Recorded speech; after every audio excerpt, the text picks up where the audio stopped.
Hi all, this is Marnie Stockman and Alex Farling from Lifecycle Insights, and we're going to talk about really how to get quality, quick, and maybe even quarterly business reviews. But before we start and dive in, I'm going to ask Alex, who was an MSP for 16 and a half years, to kind of talk about why quality and quick business reviews isn't happening for many MSPs. So what was the story in your MSP or what you see about the space? Yeah, well, the story of my MSP relates very closely to what everybody else is experiencing in the space, which is we have tool fatigue. There's data in a million tools. We don't have a good method for taking that data apart, packaging it back together in non-technical formats, in presentable formats, in formats that lead our customers to make informed decisions, but not over-informed decisions, to really get them to where we want them to be. It's a manual process. We find ourselves exporting data from 4 or 5 or 6 systems and trying to cobble it together in spreadsheets, which is what we did. It takes a long time. It takes a lot of resources from the people in your MSP that are the hardest to scale, your owners, your VCIOs, your really high level expensive people. And it's really, once you have it, it's really hard to standardize it and do it the same way for every customer along the way. So what you wind up with is, depending on who's doing the work, one customer gets it presented this way, one customer gets it presented another way, one customer gets it presented another way. It's all rather disjointed, and it takes a long time to get done.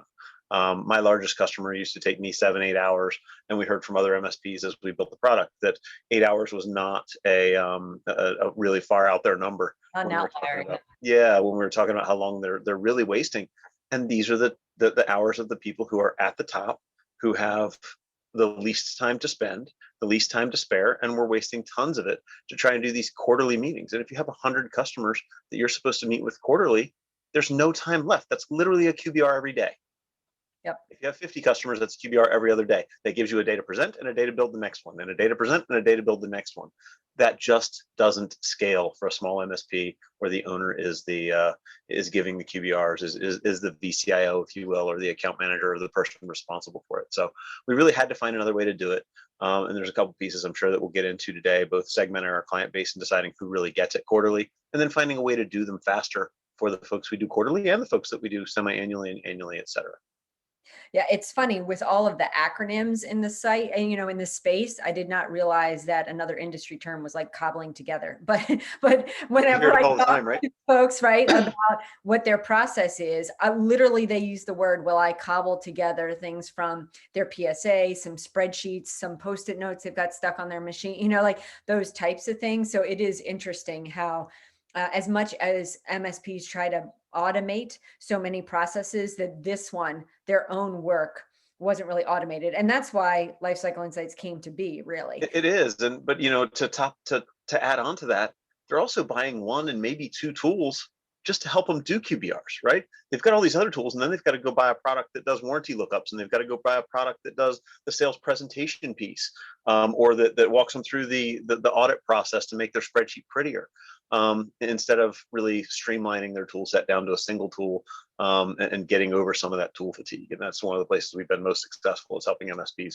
really streamline what they're doing, make it a repeatable process so that no matter who does it, they get the same result and do it with fewer tools and less time. Yeah, absolutely. I did an interview with one of our partners recently, and he told me I could share it with folks. So I'm going to just play a couple minutes of this. So this is our partner, Raj, who starts, I'm going to have him answer a couple questions for us. One being, can you compare your old process with your new process? So it's not just Alex giving this story, right? This is from right from the community. So our old process of QBRs really was me pulling a bunch of reports out of ConnectWise Automate and BrightGauge, a tool that we use to aggregate all the information from our PSA. And I would sit there, basically just put all the reports together in a slide deck and go on site and share it with them.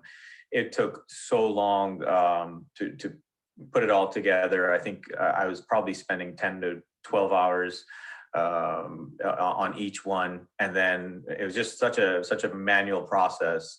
And then since we've come on board with LCI, Lifecycle Insights, we've reduced it down to about an hour and a half. So it takes me from the time of creating my first, or taking the template that I have for the cybersecurity review slide deck, and then at that point, I just really, there are two tools I switch in between, and one is Lifecycle Insights, and the other ones are more network detective, those types of tools that give me a lot of reports. So, it's reduced my my time down to, like I said, about an hour and a half. I can get my presentation done and over with. I probably do 5, 6 for the time that it took me to do one. Certainly, there's the asset list with warranty information, with age. We take that directly out of Lifecycle Insights. It produces a Word document, literally copy and paste into our slide deck, and we use that data. We've customized the replacement. Replacement cost and a bunch of other things, but basically we just take that data, put it into the slide deck, and it's it's presented to the client. We also use the budget forecast, so that way whenever we start a new relationship with the client, we get all of their IT costs related to their IT and put them into the budget forecast. And then that's part of our QBR cybersecurity review, general review process that we go through. And, in addition to that, we also put all, not just contracts, but we put projects into projects as well. So that helps us in plan better. So we're usually giving our clients 2 to 3 years of planned projects, and they're usually not scoped out. They're just very, very general. This is how much budget, if it's going to take 15,000, we'll tell them it's anywhere between 10 and 18,000 or something like that. Give them a broad range. But yeah, it's helped us close. I was just talking about this with one of my colleagues. I've done 12 reviews this year so far, and I've only been turned down with one of them. So we won 11 of those, and the one we intentionally, some of these older clients, we're intentionally just pricing them high in order to get them to go away, or in order to get them to start thinking seriously about their IT and paying some more money for it. So Raj had quite a bit more to talk about, but I'll just kind of stop there so we can share what that looks like for folks to actually build that quick and quarterly review. So Alex, that's kind of the first time you heard specifically Raj's story, although we've certainly talked about it multiple times. And would you say that's fairly consistent with what we see, as we interview other folks that have really started building their process? Yeah, it is. He's one of several success stories we get to talk about. There's so many of them. We hear new ones all the time. And we've just got these guys they've struggled with the process. They either didn't know how to scale it, or it was just taking too long. I mean, to hear him say he was 12 hours into these things. I know. That's a day. It's literally, I'd say it's a day and a half, but MSP owners probably work 12-hour days. Yeah, so, yeah. It's more than a full work day to put these things together. And that's just, it's time you can't get back. Yeah, absolutely. Time you can't bill and time you can't, be productive with. So, it's really awesome to see that he's getting it down to a faster pace. Yeah, and for him to be specifically be able to say, okay, like I can do that in an hour and a half if if push comes to shove type of thing. So we wanted to talk through what that looked and felt like in the platform. So we'll just do a high level overview, and then if folks are interested in talking more, I will happily share.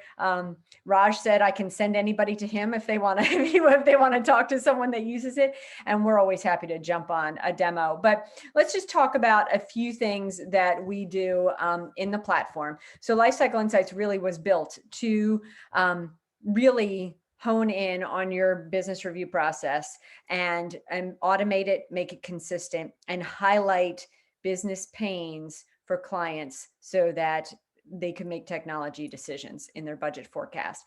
So you can see down the left-hand side, we have a ton of options, but we're going to talk about three big ideas today. We're going to talk about automating QBR reporting.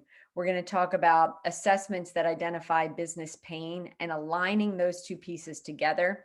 And then finally, we're going to talk about really how we can schedule business reviews, and does everybody need a business review quarterly? So I know, Alex, we talk all the time. We don't want to call them QBRs, but the industry does, because we talk about technology business reviews or strategic, because not everybody needs, wants, or deserves one quarterly. So we should discuss kind of a quick cadence around what folks really should be using.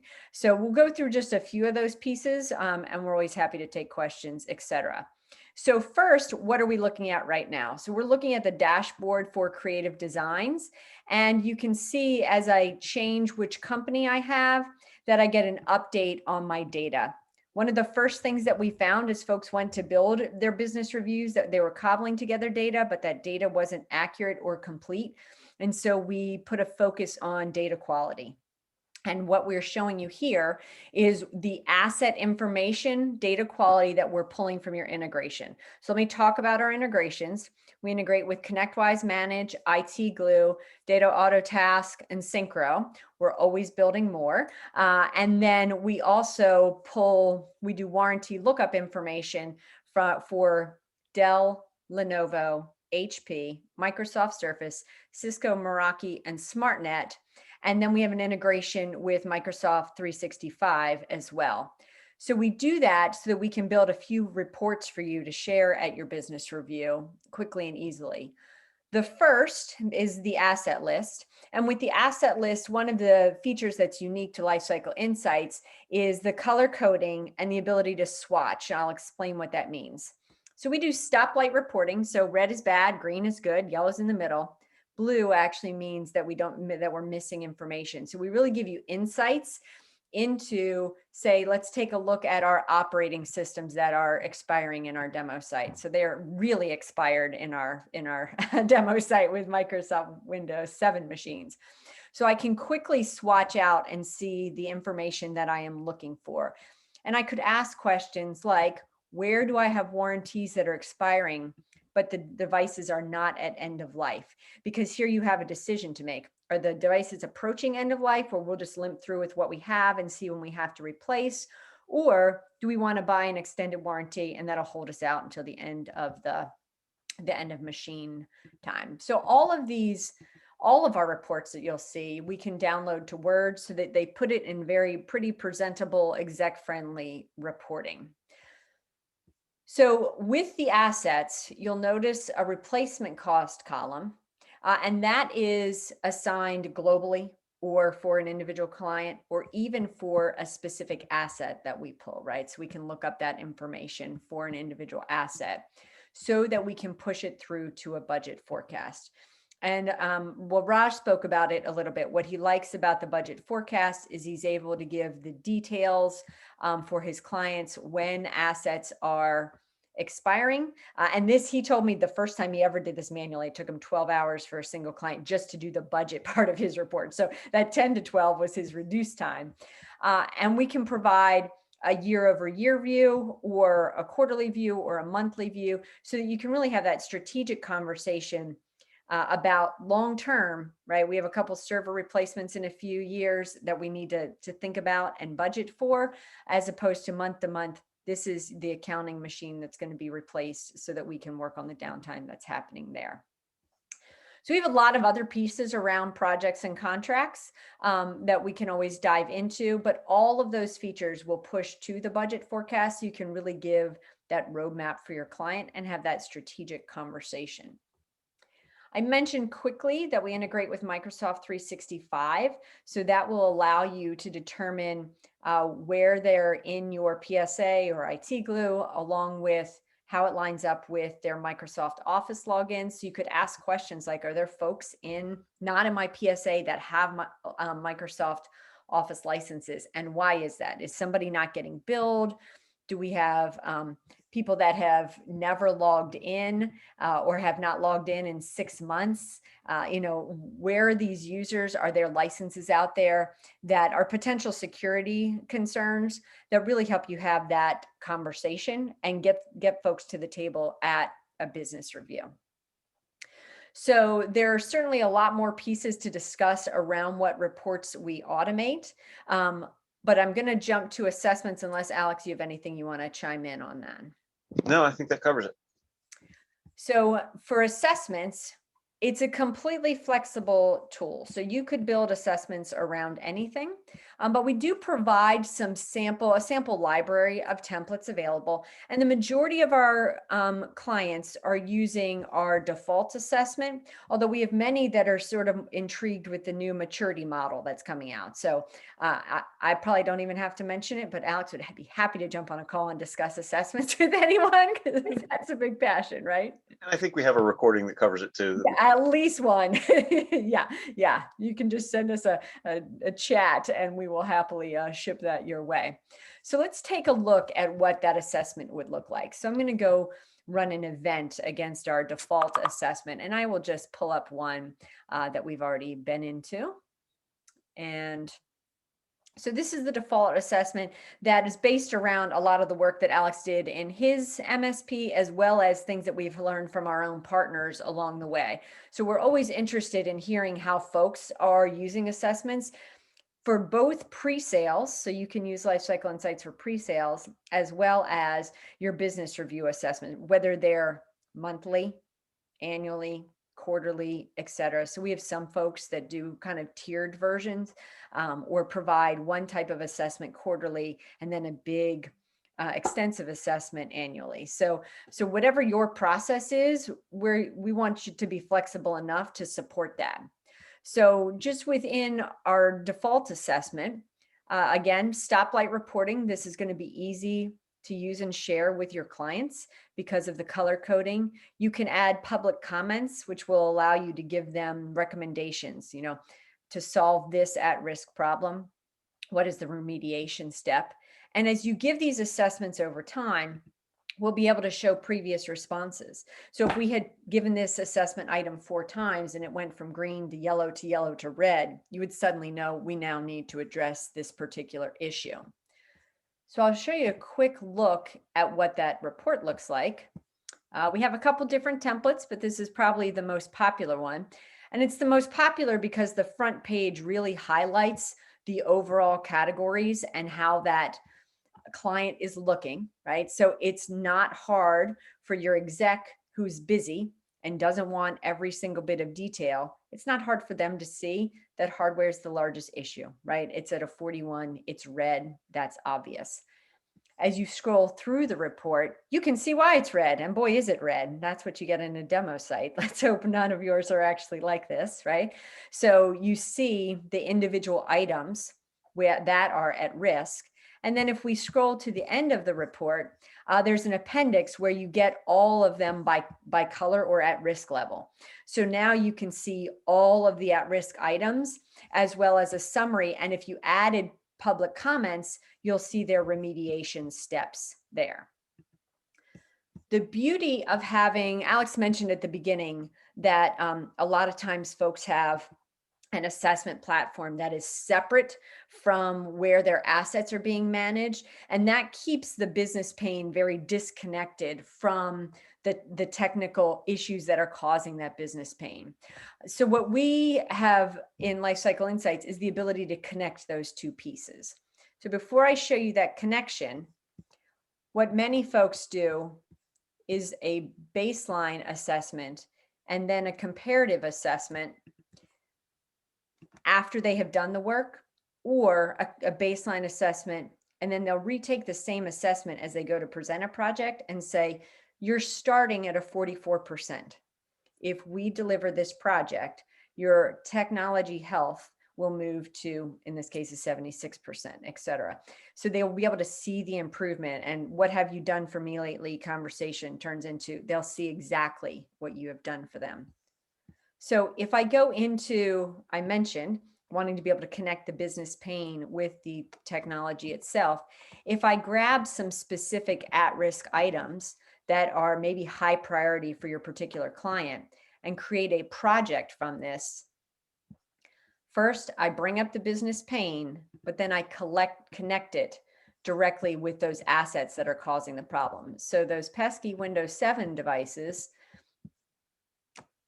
are aligned right to this. So I can then add recurring cost, additional labor, materials, etc.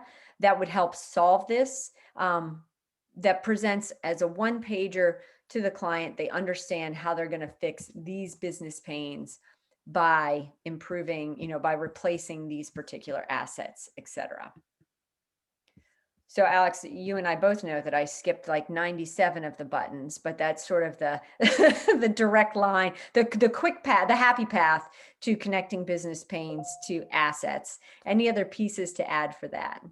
No, just that, there's a lot of value in being able to present that way, right? And I always make the joke that, our customers feel like we only come knocking on the door when we need to make our Maserati payment or we need to make payroll.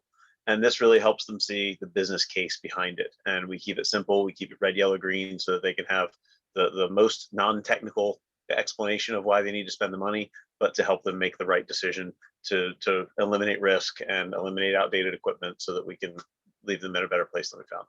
Well, because the conversation becomes about them and not Yep. about your technology, right? And it's always supposed to be about their business pain and their business outcomes. Yeah, absolutely. So I mentioned we did three things. I've talked about those first two pieces. So the last part I want to talk about is the scheduler. And the scheduler really is a high level calendaring that lets you get a view of when you should be doing your business reviews. And at the beginning, we said maybe you do them quarterly, but not everyone needs them. So one of the things that Alex and I like to talk about is segmenting your client base and really comparing the value of the client, how much MRR they're bringing in, and the complexity of the work that it takes to do with your company to determine how often you should be meeting with them and setting up that cadence. So one of the first things we talk about doing inside Lifecycle Insights is to drill into a particular client and determine if you should be meeting with them monthly, quarterly, semi-annually, or annually. There are absolutely some commoditized type businesses that may, in fact, only need an annual review, and more than that isn't giving them the value that they need. And then you have some high touch clients, high compliance clients that really may need monthly with even additional check-ins. So to create that cadence will then allow you to build the reporting that you need, what assessments you're going to align with it. So you could drill in, add notes to your business review, you can upload artifacts, etc., so that you can really track the work that you're doing with the client, and nothing falls through the cracks that way. So at that business review, I'll kind of end with this last piece, is our report builder. And the important part of this, and Alex talked about it at the very beginning, and Raj did too, is you really want to create a process that you can replicate over and over again, whether you're doing the business review, whether you have multiple account managers doing the business review.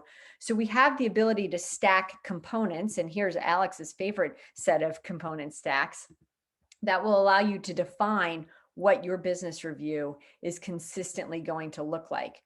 In this case, we include a 5-year budget forecast and a 6-quarter detailed budget forecast, and a few of those project summaries that we've built within the platform.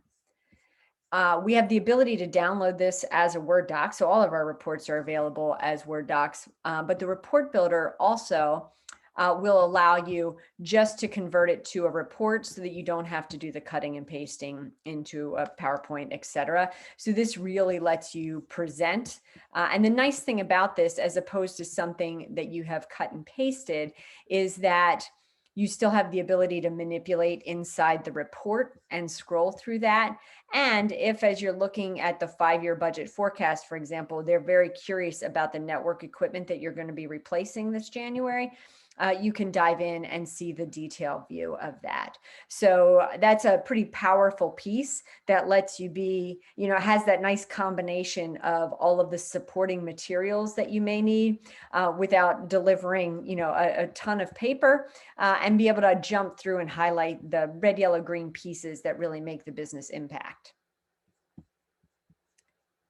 All right, I'll go back to the dashboard as we wrap up and talk through the pieces. So again, I mentioned that we want to automate the business reporting by pulling the asset information from your PSA or documentation tool, et cetera, and do warranty lookups for you so that you can get all of your data accurately. And if your data is not accurate, we'll help show you where it is inaccurate. And we have lots of tips and tricks along the way to help you clean that up. We want you to be able to align those assets to business pains so that you can really tie those two together for your clients and then provide a cadence at which you need to meet them. So if you have any questions, we're happy to take them offline. You can always connect with us, info@lifecycleinsights.io.